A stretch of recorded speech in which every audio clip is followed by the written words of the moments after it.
Video.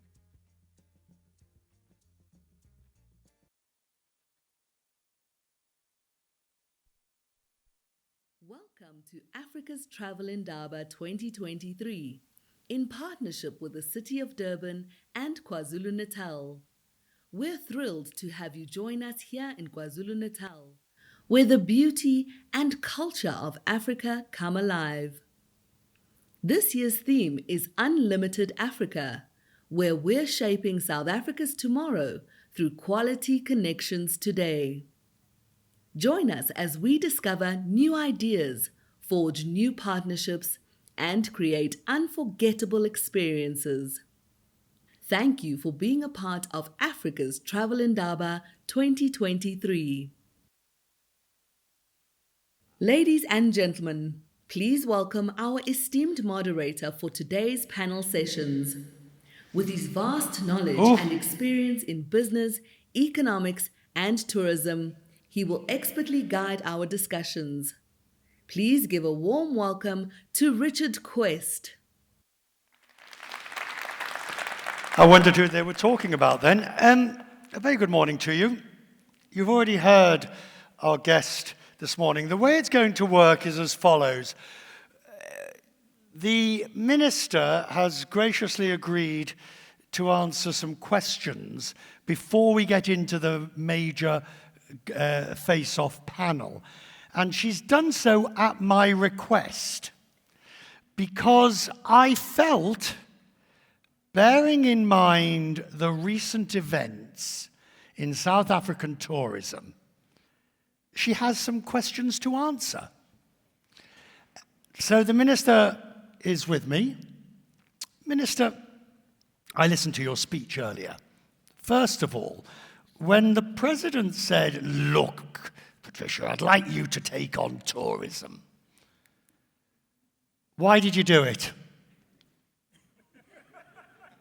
I mean, let's face it, it's either a graveyard for careers or it's a poisoned chalice. So why did you do it? I did it because it was another task for me to clean up. You know, I'm like a broom in South Africa, I sweep clean. So I saw it as another broom exercise where I need to go and clean up. And that's exactly what I started doing very quickly. Okay. You started very quickly by getting rid of the board. That's arguably more than cleaning up. That's defenestration. You know, I arrived there with this big elephant in the room, the Tottenham Hotspur deal. Even people in the public said... He who must not be named. Gosh, you said it, and the heavens did not fall.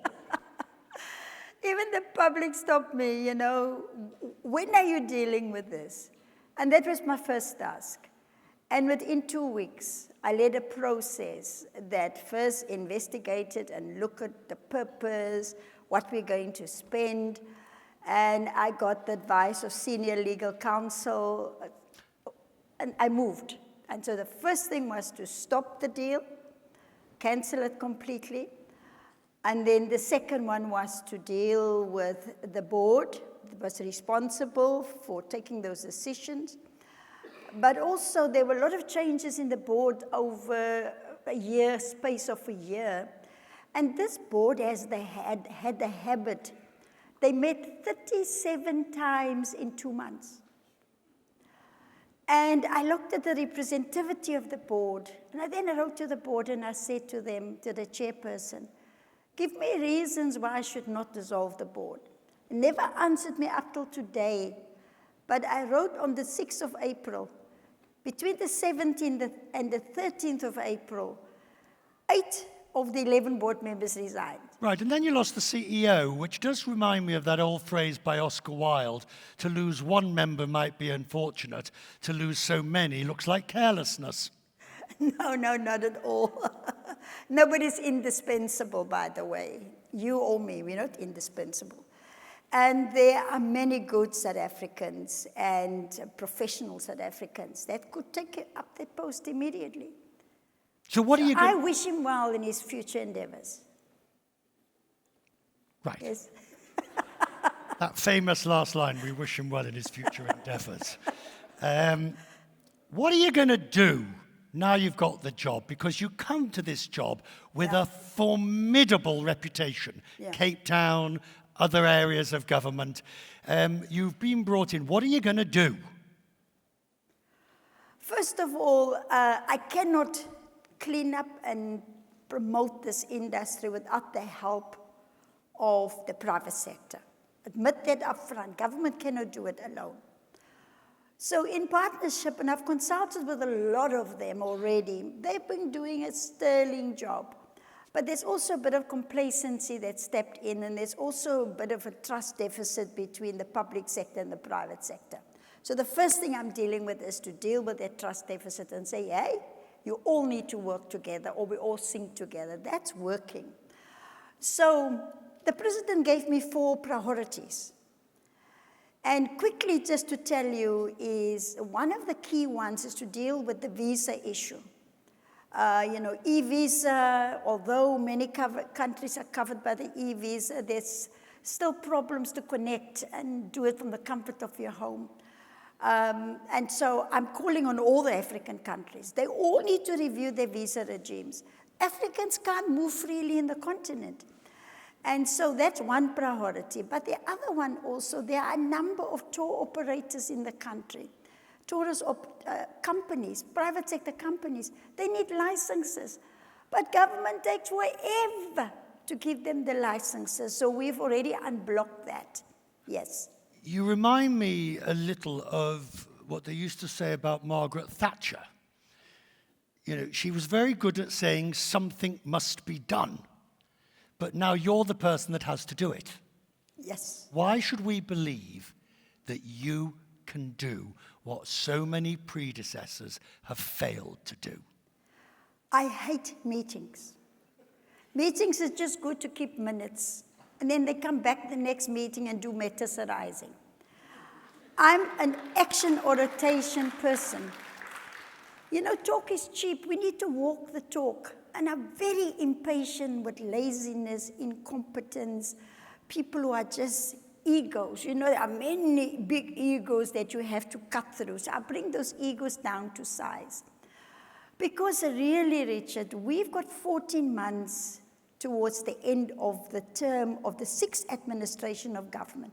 So we don't have time still to just complain and blame each other. So I'm cutting through the mess and the unhappiness and whatever, and just trying to say to everybody, let's not give up hope. This is a beautiful country. This is a beautiful continent, but the world owes us nothing. We have to go out there and sell ourselves to the world. Which is what you said in the speech about implementation. Yes. We could build a wall with all the plans that you Oh, have. yes. Right? All the slogans. I prefer to read in between all of the plans now and then, maybe also to read the Bible, to seek some wisdom there. But you can't just have plans and strategies. This is how normal life works. You've got your strategy, you've got your plan, and structure follow. So we've got the structures in place, good structures in place. But this very same structures it must implement. They spend a lot of time and waste a lot of money on drafting up new plans. We just have 2 plans in South Africa now. The one is the tourism recovery plan, and the other one is the economic reconstruction and recovery plan. Period. No more further plans. We just need to implement and implement. Are you prepared to be judged by the success of your implementation of those plans? Oh, yes. Oh, yes. No fudging around the edges. No. No excuses. Well, we would have done better, but... I will just say to the industry, I know that you are not happy. You felt that you have been excluded. Give me a chance. Give me a chance. Why should they? Yes, they can be skeptical about what all politicians are saying, but I want to assure them that if they give me a chance to prove myself, which I've started doing already, together with them, this is going to be a winning nation. So my track record speaks for itself. Tell Unfortunately, me my about- reputation precedes me sometimes because I'm always fighting with everyone. But it is not fighting in the... But you know the industry be from your nasty. timing. You know the industry from your time in Cape Town. Yes, no. In Cape Town today is taking the benefits of 8 years of doing destination marketing, getting the New York Times award. We've got 90 different international awards across the world. But that was different, working with different mayors around the world, like Michael Bloomberg and the mayor of Rio and others. Mayors are a lot more practical, because that's where the rubber hits the road. So that experience has helped me a lot. But then I was tasked to start the first infrastructure department in South Africa in 2019 from scratch. I loved it. I like to be thrown into the deep end and build that infrastructure. And when I left from this portfolio, at least there was an acknowledgement by the president that's monitoring my performance of 91%. So I bring that experience and commitment and life, you know. I've got lots of energy. I'm not mentioning any names, but I was talking to number of people who work for you. So you did your research. It is part of the job. But the one common answer Yeah. that I got from everybody I spoke to in SAT and elsewhere in the industry is, and this is why I asked you to do this face-to-face Yes. this morning, the one common thread was we have tremendous hope for this minister. She's a breath of fresh air, she's different, she's controversial, she will break the eggs to make the omelette, but we just hope she'll actually do it and get on with it. I will certainly commit to this. And people know me by now. But again, let me just repeat. I don't have an ego, but I will admit and acknowledge we've got a number of problems. I cannot do it alone. If all of us put our heads together, we can certainly succeed.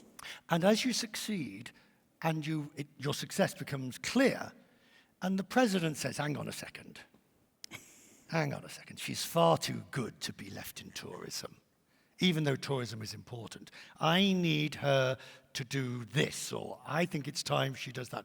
Will you say no, Mr. President, or not respectfully, I need to finish the job here? In other words, are you here today, gone tomorrow?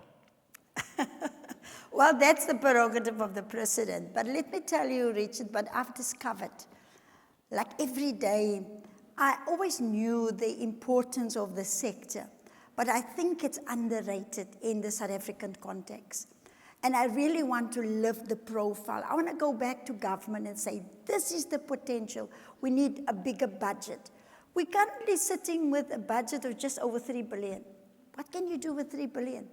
And half of the budget we give to the entity, SA Tourism, to do some marketing for us. But then in the private sector, the Tourism Business Council, Brand SA, there are many organizations, including other spheres of government.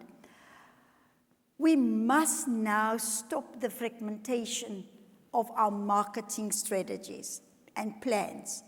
And we must at least come together around a common message. I heard you this morning, you said, we're not shooting ourselves just in one foot, we are shooting ourselves on both feet. It's true. And we have to acknowledge that, and then we need to find the solutions. We'll talk more about it in the panel. Yeah. The minister in charge. Thank you. Minister, you take a side, you walk off to the side, and I'll bring you back in just a moment, if I may, because while we reassemble for our panel, what the minister was talking about there is something that I have observed. I have observed over several years of coming here. So now we want to go to a panel in which we're going to talk about the issues, everything from visas to airlift, to marketing. But I think the one thing that now has to come out of this next panel is how do you knit the whole thing together? Africa, well, I mean, it's awful to talk about Africa. What a vast space from north to south. I'd like to talk about North America. But Africa, Southern Africa, Middle Africa, has numerous different travel, tourism strategies. But as anybody who's ever tried to fly from one side of the continent to the other knows, the question of immigration, regulatory, visa, and airlift has bedeviled. So in this next panel, bearing in mind what you've just heard the minister say, we're going to be a lot more blunt about dealing with it. And if anybody has any doubt about the ability to deal with it, I want you to look at this video that I took this morning on a walk here in Durban. Have a look at this. Yeah, of course. We'll be Durban going to Durban. Would you? All right. And then where are you going? Now we can go. 1, 2, 3. 1. Ah! Try. Yeah, straight in. I wouldn't do this. Ah!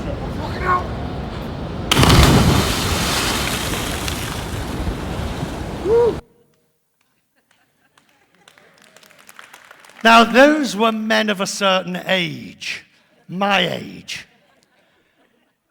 I was about to say, anybody who will give me $500, I will do it but for charity, but somebody would and I won't. Who'd like to join me tomorrow morning to do that? Sorry? A fun run. Fun run, schmun run.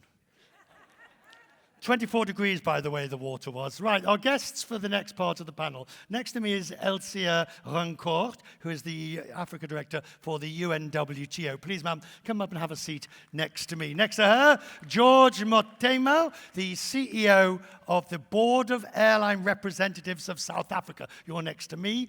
You, sir, are here. Next to George is the Minister. Minister, you are sitting here. Very kindly, and next to you, Mr. Blacky Komani, the chair of the Tourism Business Council of South Africa. No, next one, ma'am. There you are. That's it. Right. So, let's start with the Tourism Business Council. Blacky, you heard the minister. Are you encouraged that she's all about implementation? You've heard it all before. Thank you for the opportunity. And listening to the minister this morning and listening to her now, you know, you ask if I'm encouraged. The sad thing is that I met the minister on the third day in her position, and she's been consistent. I think what we're lacking is leadership that wants to get things done. We don't want more policies. As a private sector, what we need to do is to execute and deal with the issues of regaining our market share. So what for you is the number one issue that she needs to deal with? Well, the number one issue is engaging with the industry, which she's doing. And if we work together collaboratively as private sector and public sector, the South Africans can do nation. But what tends to happen is that we work against each other. And the minister, what she's bringing is to bring private sector and say, let's solve the problems of this country and deliver the results. Let's talk about visas. Why are you bothering with the e-visa? Why don't you just simply say, if you've got a Schengen visa or you've got a US ESTA, you don't need a visa, or you could do visa on arrival in South Africa? Why put in place this vast panoply of bureaucracy? There are two issues here, Richard. The one is the e-visa system, where people can apply online, make it easy instead of going to all our embassies around the world. That we have added another 20 countries to it. But that system needs to speak to all the other visa regimes within the continent, so we don't have different systems. And then the second part of it is visa exemptions. That is where we have to do a lot more work to ease the load of preparing to go to a country. And the Minister of Home Affairs, Minister Mothema, who made an apology, he was supposed to be here. He's the lead department, and my department is tourism. We must work together with him to deal with the visa problem. Would you be in favour of basically saying, Blacky, if you've got an e-visa if you've got a Schengen or an EU, the new EU, or you've got a US, just let them come here? Would you be in favour of that? Absolutely. And this is done somewhere else in the world, and we're exploring that. I think with the minister, the way she looks at things, we'll be able to achieve that. Talk about, we'll talk about the airlift. As long as I've been coming here, you've been talking. Move your chair in a bit, Blacky. Just come a little bit closer. Come forward a bit. That way. That's it. Just so you're a bit closer. That's it. That's it. You can't see me. No, you can see me now. Yeah. Okay, good. Airlift. As long as I've been here, coming to here, we've talked about airlift. What do you now want? Sure. If you look at Africa, for instance, I mean, you talk about the YD, 1988, which is the declaration, the Yamoussoukro Declaration. You speak about the Yamoussoukro decision, 1999, and only 2008 that we speak about the Southern African, the single African, air transport market. You're quite right. I mean, it's something that we keep on talking about. We're very fortunate to have ministers like yourself, Minister, quite honestly speaking. I call it the talk and do, not the talk and not. All right. So the what Yamoussoukro Declaration, 1998, 1999. 09, 19, 20, 21, 22. Oh, good Lord. Next year we can have an anniversary party for its silver wedding. Silver anniversary. A jubilee. Blacky calls it the ghost of the aviation airlift strategy. But isn't the kiss of death to it when the African Union says it's going to help implement it? Yeah. We're very fortunate now with obviously the introduction of the single African air transport market, because we're beginning to see the implementation of more and more countries obviously entering into the different bilateral agreements with South Africa. We're talking about Africa as a whole, just the continent, which can open up quite a lot with the 1.2 billion population that we have in Africa. And that's one of the things that we're really looking forward for the ministry, to participate in working very hard in making sure that we get, those agreements in place. Elcia, the UNWTO has an enormous amount of research on this in terms of the ability to open up markets. What does Africa need to do as a continent? I think you rightly said. We collaborate a lot with ICAO, which is also a sister agency, and at the moment, what we can see on the continent is, like Minister alluded to this morning, they are taking steps towards that. And we can see already other countries going towards that direction. Only yesterday, the Minister of Mozambique, for example, shared that Mozambique has moved to visa online. So slowly, you see that countries realize the importance of opening up, of facilitating the entrance, because this is what will help to boost the tourism sector going forward. It's not going to happen by itself. Obviously, you need to work with the different associations. And going back to the point when he mentioned about the SATAM, maybe you'd like to know that through AFCAC, now the Secretary General has taken a lead steps towards the implementation of that. But again, it will take time, and it will have to get the buy-in of all the countries that has been working on this. And they've started already last month and this month with different... It's too slow. Yeah, it is too slow, but at least the takeoff has happened. But isn't collaboration an excuse for procrastination? I don't think so.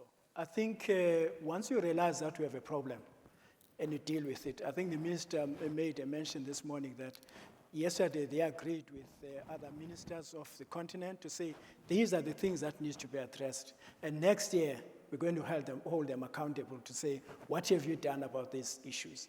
But I think just to go back to what George is saying, there's a direct correlationship between thriving destination and the ease of access. Whether it's a visa or the air connectivity or other requirements, we need to address those things to grow our regional tourism in South Africa. Every attempt at a pan-African airline has failed. Correct? Yeah. There is supposed to be open skies, or some version of, because of Yamasutra. It's never happened. You have countries in Africa, and this, I realize, this is uncomfortable to hear. You have countries in Africa still wanting national airlines when they clearly should not. Richard, you're quite correct, and I think that's something that we're really working hard, to open up the skies in Africa. Hence, we're saying, obviously with the AU's adoption of these, SATAM, slow as it is, we're seeing what AFCAC is doing in trying to implement and opening up this, the African skies. Obviously, that has to be linked with infrastructure. There's a lot of things that are interrelated for the intra-Africa, market to work. It's slow, painful, but at least now we're beginning to see the implementation in terms of all those legal instruments that were by AU. Where? Well, I guess Minister may be able to answer that one, Minister. No, sorry. In the same time you've had the Yamoussoukro Declaration, Europe has built an entire low-cost carrier industry. Australia, similarly. The United States has got at least half a dozen new airlines, and merged and re-merged. Yes. All you've had is airlines going bankrupt. Well, Richard, before Minister can step in, what we are seeing, at least from a South African point of view, is that the insistence by our members, to try and get the Department of Transport to have revised, bilateral agreements that would remove some of these restrictions that you ordinarily find. It's part of implementing that particular instrument within Africa and obviously internationally. So we're really seeing something happening, Minister. Minister. Yeah, but we have to deal with the fragmentation. You've got different provinces doing different things, for instance, in South Africa. I have now instructed South African Tourism, the chairperson, Tim Harris, that we need to have a national airlift strategy. And then the second thing we need to do is that we need to get out to the world airlines and engage with them and convince them and prove to them that Africa is a growing market, because they're looking at growth before they decide to fly here. I have got experience. United Airlines is flying to South Africa today. I took it. We started 8 years ago on that. So you need to go there and convince. Nobody doubts the size of them. Nobody doubts the size of the market. What they doubt is the ability to serve the market efficiently. Yes, that's the problem. And we need to convince them. We need to draft those plans, and we need to go to them, and we need to illustrate based on statistics what we can do as Africa. We're not doing that. We keep on signing one agreement after the other. So why do you think that you're not? I could have every single minister in your position from every different country, and you would all say, we need to have a Pan-African, we need to do, they'd be parroting you. And then they go home and they would be the first ones to protect their own market. Exactly. So we are our own worst enemy. Like you said this morning, we're shooting ourselves in the foot every time. And maybe we need to sober up and look at this self-inflicted problems for ourselves and correct that. And then we go out to the rest of the world. The UNWTO, let's talk about the UNWTO and your ability, because you're supranational. And I know that Zara, the chair, is and by the way, I'll claim a minor conflict of interest in that I am a UNWTO ambassador, honorary ambassador. But you are in a position to say to all the other countries in Africa, you are basically screwing up your own market because you will not actually make the changes necessary. Richard, I think what is important to underscore is that the ministers of tourism of Africa, they are conscious of the situation in their own country, but also from a continental perspective. And there is an opportunity annually, Minister is aware, where all the ministers come together and they discuss about the challenges that we are facing on the continent. And our role as UNWTO, as you know, is to advocate and to continue to encourage, but at the same time work with these member states on their policy strategies, on the policy framework, and these are the support that we can bring. But at the same time, when they come together to have these discussions, they have the possibility also of escalating it to other bodies, like, for example, the African Union. We've had instances in the past where ministers of tourism say, look, if we want to get the attention of the heads of states from an African perspective, let us try to drive and have a commission within the African Union that focuses on tourism. And this happened. Today you do have a commission within the African Union structure whereby they look at tourism, but it's with them and the other regional bodies and international organizations like us that will help to continue to drive all the policies and but you also have a power at the UNWTO to bash heads together. You have the power to basically say what the progress you have made is not sufficient. Yes. Do you agree? Well, I think we have to look at every country differently because every country are at different levels of their development, and you cannot compare South Africa, for example, with another country that is still probably in its debut right. of the tourism development.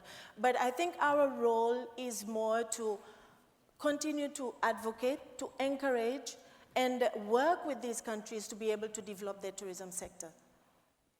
I'm going to attend the first UN World Tourism Organization meeting in a week's time. God help the other ministers. No, this is what I want to say. You know what, as African countries, we pay about 20,000 euros a year to be a member there. And I think we need to begin to see more value for money arriving out of that fee. Oh, I'd pay good money to be a fly on the wall at that meeting. Yeah. So the UNWTO, another acronym, not policies anymore, my sister. We've got enough of that. Started from 1999, like he's saying. What can the UNWTO do and make sure that you measure the outcomes of all of these meetings? We then have a meeting in the Dominican Republic, and a month later we've got another meeting in Mauritius to look at the African side. I really think the purpose of the UNWTO to really practically assist the countries to move forward in tourism need to be tightened up a bit. Right. Thank you. By the way, Minister, I guarantee you that if some of these meetings were in less pleasurable places, a great deal more would get done. Can I? Yes. Let me just a quick comment from my side. I think what will solve some of the problems is when government says, no more traveling, no more policies, yes, until such time we deliver on what we promise. And I promise you, things will be done. So no more conferences, no pieces of papers, sit in the office, get your job done. Because, everyone likes to go to a conference, and after that, nothing gets done. People don't need conferences. So to me, if I'll be the president for one day, Minister, that's what I'll do. No more traveling. Until I want to talk about this idea of unhealthy competition, because you talked about it in your speech this morning. I sort of know what you mean, but I don't. You see, yes. I realize this is my view, as I said this morning on the radio, my view, and it's not a popular one, is that actually tourism is, to some extent, at one level, it is a rising tide lifts all boats. But at the other level, it's a zero-sum game. Yes. The tourist that spends money in your country hasn't spent money in your country. And I think I understand your unhealthy competition as being how do you balance between collaboration and zero-sum game? Yes. What for you is unhealthy competition? Unhealthy. The healthy competition side is that if you go into the floor here, 28 countries displaying all their tourism products. Very healthy, it's competition. For me, when I talk about collaboration, is that how do we come together at some level after our own personal interest, country interest, to market the continent. That's where I'm talking about collaboration. But the competition must continue. this is perfect area for you, isn't it? What are the areas of collaboration that can create a rising tide lifting all boats versus the unhealthy competition of zero-sum game? I think Minister said it correctly when she alludes to more cooperation and competition. But I think when you look at Africa as a continent, we've got different destinations, and everybody has their own specificities. I mean, it's time also, and I think some countries are doing it, that you're looking at how do you capitalize on the strength that you have, on what is unique to you as South Africa, putting forward that, and you alluded to it even in your speech in the morning when you talk about the cultural assets that we have. And we should look at it as we're complementing each other, because Africa, we're endowed with everything. We have from the mountains to the snow to the beach, you know. Yeah, you just can't get to them. Well, Richard, I think from our side, from an airlift point of view, the fact that you have protectionism in Africa, so what it does, limited carriers, high prices, so that's the reason why we're advocating, opening up the skies in terms of ensuring that there's a healthy competition. More carriers coming into the marketplace would create a space, for our consumers at the end of the day to get better pricing. Hold your thought. I want to take some questions from the audience. We have this device called Lumi, which looks like a BlackBerry circa 1970. But it will work. It is activated, and all you have to do is type. But let's just ask if anyone's got a question they want to put in person. Let's just ask. Will you excuse me, Minister? Yes, I'm going to go and join them. Bring up the lights, please. Where's there a microphone? Do you have a microphone? Oh, thank you. Now, let me just warn you.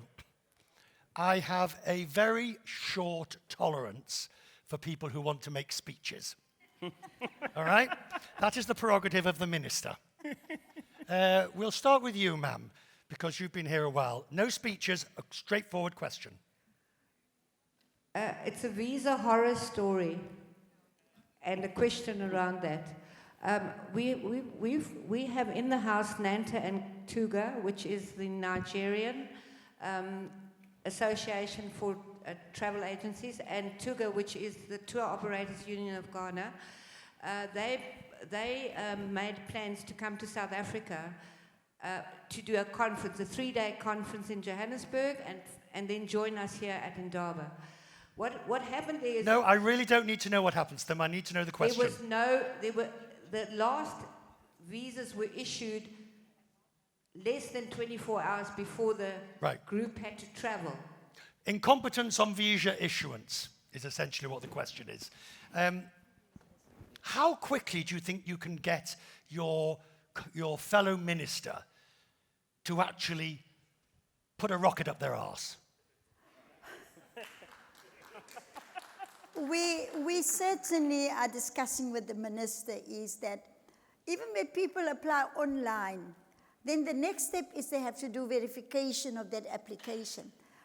And then that's where the backlog comes from, because the verification takes too long. So we need more officials that can operate the e-visa system to avoid that turnaround that is so long. Wouldn't it be a simple solution to piggyback, anybody on the panel, to piggyback on the security work that's already been done? In other words, if the US has granted an ESTA, or the EU with the new system that's coming in, or that somebody's already given a Schengen visa, why not just simply say, if you have one of these, you're visa free? Maybe just because we had met with the US embassy as well as the Mexican embassy's private sector. What they had agreed to do was that if what they call visa recognition, that if you have a visa issued in one of these countries, why do you need one to come to South Africa? And they even went to extend that to say, we will train Home Affairs officials to recognize what's fake and what's not fake. So the assistance is there, but I think with the leadership of the minister, we can tap into that. Yeah. I wanted to say almost the same thing, that the biggest challenge around visas when we engage with Home Affairs is always around security, more than anything else. And I think that's something that we believe should be resolved. Well, let me tell you about that. the old argument of security. I remember once an immigration officer saying to me when I was at the border, not in this country, I think it was in London, you know, a queue a mile long, 15 miles, it's dreadful. And I said to him, what, you know, he pompously said to me, "We will take no risks with the security of this country." And I looked at the pompous idiot and I said, efficiency and security are not mutually exclusive. Absolutely. You can do both, do you agree? Yes. So what can you do to start facilitating people, countries? What can the UNWTO do? I think, as was alluded before, you said Minister says we have to move away from the research, but we have to look at what has been done and what is functioning. There are countries where you don't need a visa and you can arrive and land and you live. So looking at different countries across the continent, you can look at what's working, what's not working. We don't need to reinvent the wheel, but just move with it. And like you said, to facilitate and involve all the different ministries and stakeholders around that. A question. Thank you. A week ago, the UAE landed in South Africa. They came with their planes, they built a new runway, they built the accommodation, they flew in entertainment from Russia and Asia, and not that I'm advocating that. So my question is, or my challenge that I pose to the private sector where I'm from, that the private sector needs to just get on with it. They spent millions of dollars coming here, and they did it. And all the regulations were accommodated, and they landed, and they left, and they're coming back. And so I think that the private sector should get on with it, despite... Get on with what? With driving the airlines, driving the open air access, and God forbid, don't hold this against me. Get someone like Elon Musk to just drive it and go from country to country in Africa and get governments to do it. Your thoughts? It's an opportunity. I think the first start was when Westgrow approached TBCSA to help with air access. We're putting money behind it, and we're seeing results. We're doing exactly the same thing with Gauteng, where we're putting money behind this. But the last thing you want is for the airlines that fly into the country to stop flying because of the capacity that they don't have enough passengers. I think it's a tourism opportunity. Let's do a destination market and invite all heads of state to come and spend time in South Africa. Now, game farms, they travel with 500 people. It's another marketing strategy that we need to do. Let's not complain about the ones who came now. Let's ask more of them to come and spend some holiday here. Right. Next. Thank you, Richard. My question is to the Minister. The buzzword in the private sector at the moment is artificial intelligence. Yes. How many jobs it's going to change and how it's going to revolutionize the world. Can the Minister explain what she's doing to make tourism in Africa and South Africa the buzzword that we're all talking about, and it's seen as the driver that's creating jobs? Right, well, I think she's sort of said that, but I'll give you another opportunity to say how you're going to take it away from buzzwords to reality. I agree 100% with him. We all talk about the fourth industrial revolution. Sometimes we don't know what it means, but artificial intelligence is overtaking that. And how do you land that within the systems within tourism? That is what the SAT board must begin to look at and make sure that we advise the tourism sector. And if you have any ideas how we can land artificial intelligence, please come forward. Let's hear how to do it. But it's not a matter of when, it's a matter of when we're going to do it. We have to do it because we're competing with the rest of the world. Oh, my pen's just broken. Right, yes. Good afternoon, everybody. My name is Chichi. She asked about Africa. Nanta Tuga, we've come. We came with over 100 people. What I want to ask very quickly is to UNWTO. Please, you really haven't answered the question on how your agency will try to get all the other African countries that are shifting backwards from signing on and getting the Africa to sign on to the open borders. Because when we have that open borders, we'll go somewhere. Sorry, Richard. And then for visa, Madam Minister, God bless you, we really need to have something implemented. If there's something about security, not giving us visas, what about those of us that have crossed the hurdle? We already have UK visas, we've got US visas, we've got Schengen I think visas. she's answered. Can we I get think, that? I think she's answered that question. Once we get that done, ma'am. But your first question on the UNWTO, yes, Elcia. I think it goes back to the point where I said that there is a forum where all the ministers get together, because this is a member-based driven organization.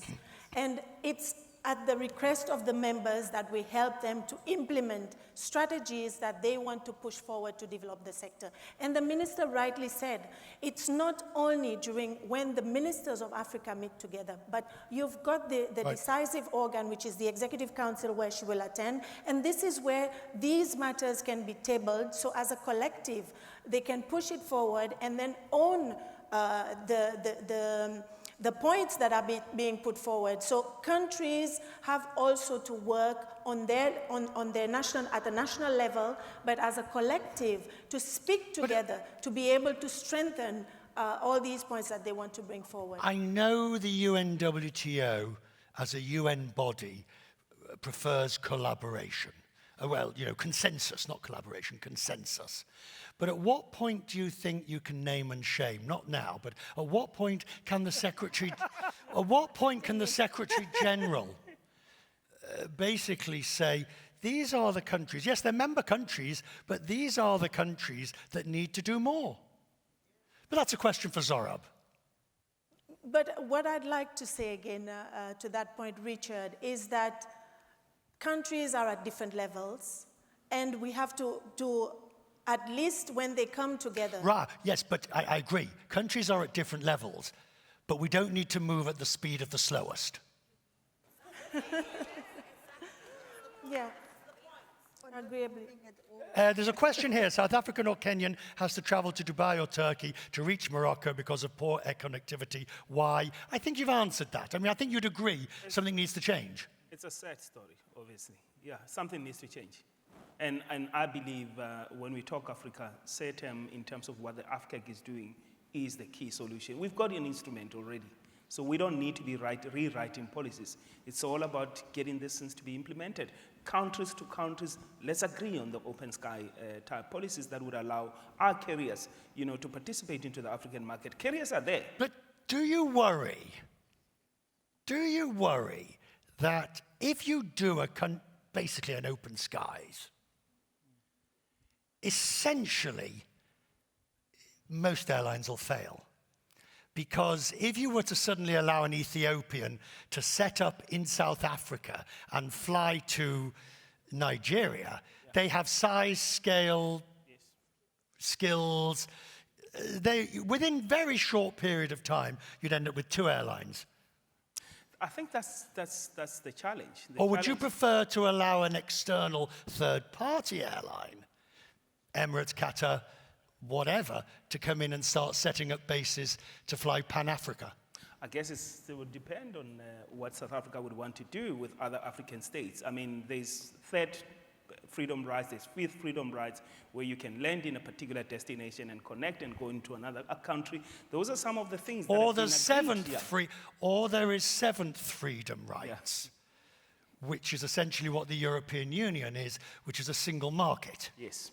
Would you be in favor of seeing Africa become a single market for aviation, a 7th freedom right? Well, representing the airlines, I would be in favor of it, definitely. Even though your own airlines might suffer? Well, I think this whole airlines, as you're referring to national carriers, for instance. Well, I was going to say, Richard, one of the things that gets lost in these conversations is to look at these things from a customer's point of view. I was fortunate to have been in the US, listening to Americans. When Americans come to Africa, they're coming to Africa. Don't tell me about your problems, how the connectivity is. Think about, I'm spending money, I need to move from point A to point B. So we must start thinking about what's in the best interest of the consumers, of tourists. I don't applaud. Okay. I agree. But if you say we must start thinking about that, it begs the question from me, what the hell have you all been thinking about for the last 20 years? It's true. No, absolutely. The next question, sir. And can we move on from this? Oh, yeah, carry on, yes. For the Minister, Indaba 2024, you've come back here, you've achieved something very big. We've been listening to all these long-term problems, and what will you have achieved in your in the new CEO's first year as CEO? What will you come and tell us next year? Right, so you want her performance targets? Yes. Are you? I can give you my performance now for the past 2 months if you would like to. It's public knowledge. Yeah, but as my late grandmother used to say, what have you done for me lately? I agree with him 100%. When we come back to the next Indaba, it should be about reporting what we've achieved and not regurgitate the same problems. So, assuming you invite me back. Yes. That's not possible. I'm not looking for work, don't worry. But assuming you invite me back, do we agree that you and I can sit in the same 2 chairs? Sustainability. If the king can reuse a throne, we can reuse the chairs. Do you agree we can sit here and review your year? Of the what? Do you agree that next year, if you invite me back, yes, we can do a performance review of your year? Perfect. Perfect. Even before that. But let's also acknowledge progress. Richard, you can now fly to South Africa with United Airlines, coming direct to Cape Town, direct to Johannesburg. That is progress in the past 20 years. And so you can now fly, there are 15 direct flights just going to the city of Cape Town and direct to Joburg in the past 5 years that we brought on board. So we did make some progress, but is so that you can fly conveniently. I'm going to fly next week from Cape Town to Washington. You flew from... No, I've done the New York to Joburg direct route. Newark. I have, on United. So there's been improvement, but I will be the first to acknowledge that we need to do more to grow, Thank you very much. Good afternoon, everybody. They talked about Nanta Toga. My name is Susan Aporai, the president of Nanta. Thank you very much, Richard. I feel your pain, actually. Since the convention in 1999, it's been 24 years.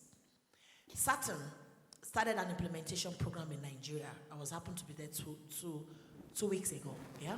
Now, my question is, Richard, I don't know if you know this information.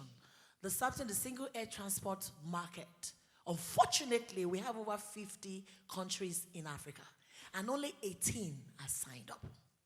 Yeah, but so it still goes down to the pain. What are we doing? No, don't worry about how many countries have signed.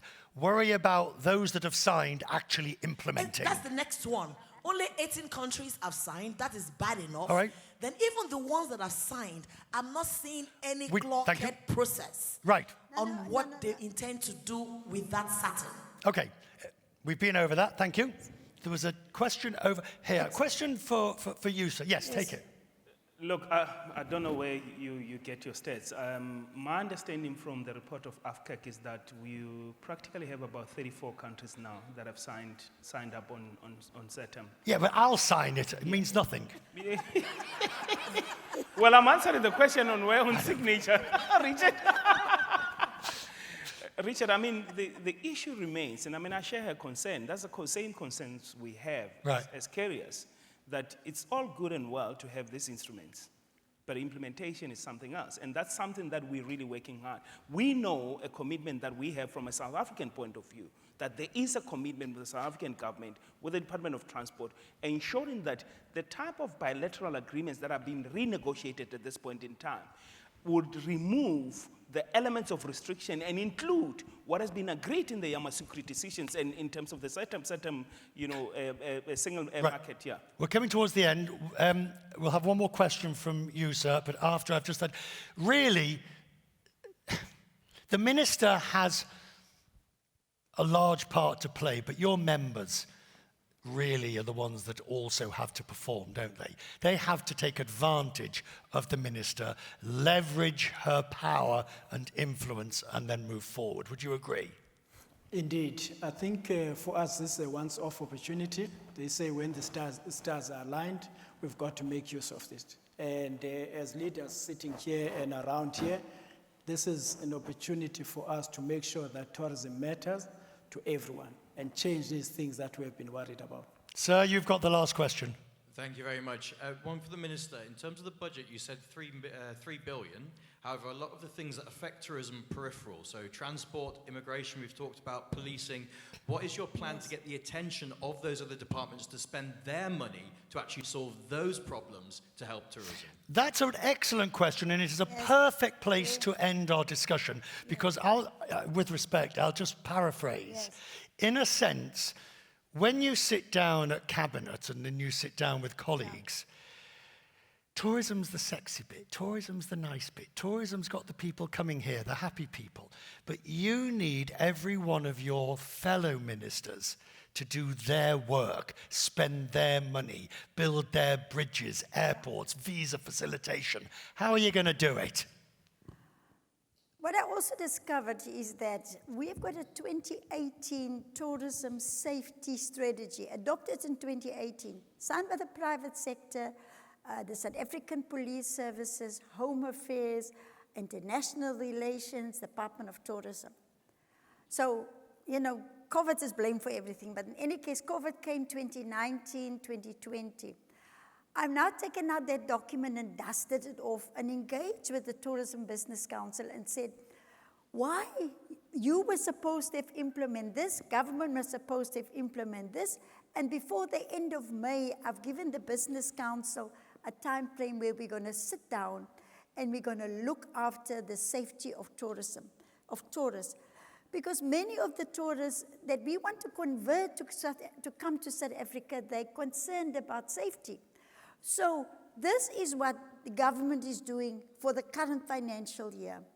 We've already trained 2,500 safety monitors. This year, I'm going to train 1,864. So I'm asking the private sector to add money to government money, and let's train more tourism safety monitors. If we, final question. This is, you're welcome to answer this.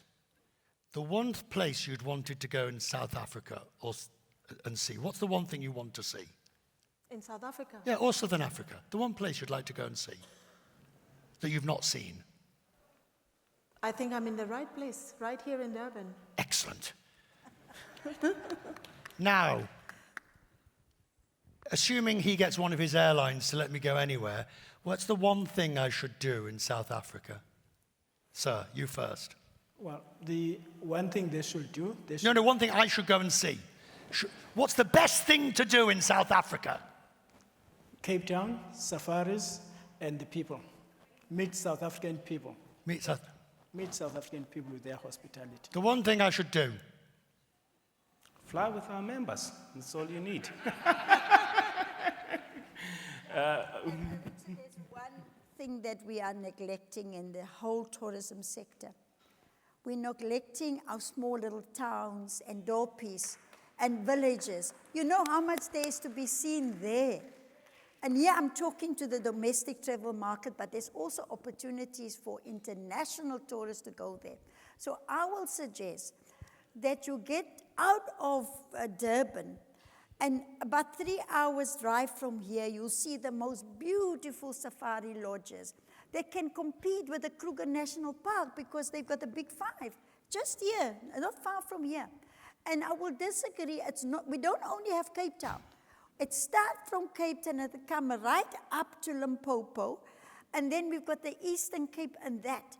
We need to share the tourism space. I know everybody wants to come to Cape Town. I'm partly to blame for it because I did. You're totally to blame. But you know what? My word, how you've turned so quickly. So much. No, I've not turned. I'm proud of what we achieved. So really, Richard, that is why we're now signing an MOA with Google. Google is going to help us to market all of those small little places. They're going to go there and shoot the photos and put them on the Google website because we're neglecting that part of our tourists. So, assuming I'm still in my job, Yes. and assuming you're still in your job, Yes. We will invite you next year. no, and before Indaba, Yeah. should you and I take a road trip? Yes. Look at her, she's thinking, you and I take a road Yes. trip. Yes. Go and see something. That's the best way to see the country, you know, or you can go onto the blue train. You know, we worry about air access and the airlift, and like you see, it's going to be another decade maybe, but going on the road and even get out and spend some time in these small little villages and towns, that is what I love doing. I do it all the time when I do get an opportunity to do holidays. I don't go to one big city to another one. You know, those people in the guest houses alone, and we've graded those guest houses, so they've got gradings. But they are waiting. They are waiting for Right. tourists to come to them. So, I thank our panel, and I say to you, next year, coming to a theatre and a movie theatre near you, the Pat and Quest road trip. Yes, yes. It will be a not-to-miss opportunity to see which one of us ends up driving the car, and I pretty much know who it's going to be. Thank you very much. Thank you very much.